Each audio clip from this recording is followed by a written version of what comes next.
Bonjour, chers amis. Qu'il est beau ce matin, cet ami fidèle qui ne rate jamais ses rendez-vous quotidiens et qui assiste tous les jours à notre nouvelle naissance. Bon, alors je vous propose cette fois un bouquet de pensées ou d'idées. J'en ai là 11. Ça va faire une belle équipe d'idées. Puisez toujours sur mes archives Facebook, le 3 février 2017. Que la même idée soit exprimée différemment par de nombreuses personnes, c'est quand même une idée fixe, qui n'est d'aucun secours et n'est pas de bon conseil. Il existe bien un remède contre la pénurie des idées. Il suffit de bien chercher. 3 février 2017. Il y a la bohème des jours heureux, malgré tout.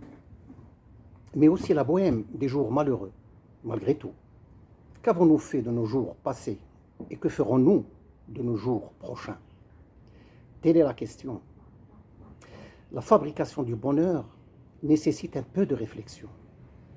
Mais la prospérité du malheur est une machine qui se suffit à elle-même et n'a besoin que de médiocrité pour continuer à tourner. Le 23 janvier 2020. Le bonheur est une notion strictement économique non monnayable. 20 janvier 2019.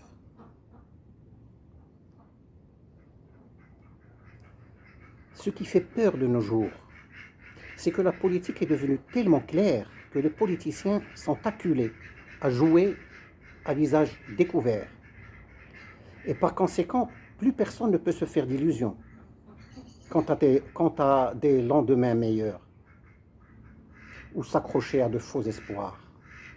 C'était le 7 janvier 2017, heureusement.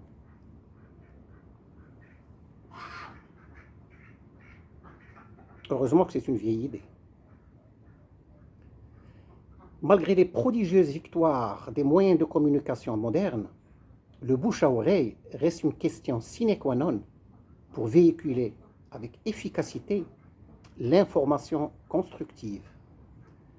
Le 24 avril 2018 plutôt, 24 avril 2018.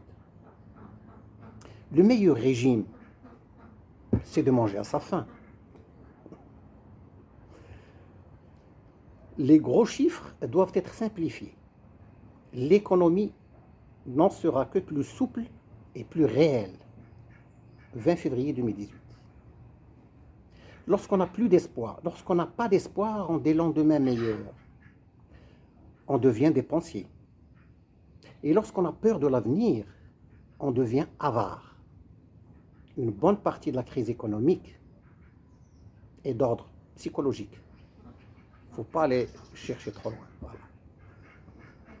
Se taire complètement, c'est ne pas se tromper. Mais c'est rester sous-développé. Il ne faut pas trop parler.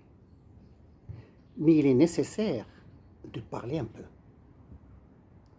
Le 26/7/2017. Plus on a de l'argent plein les poches, moins on a de raisons d'être méchant. 16 janvier 2019. Réfléchissons-y un peu.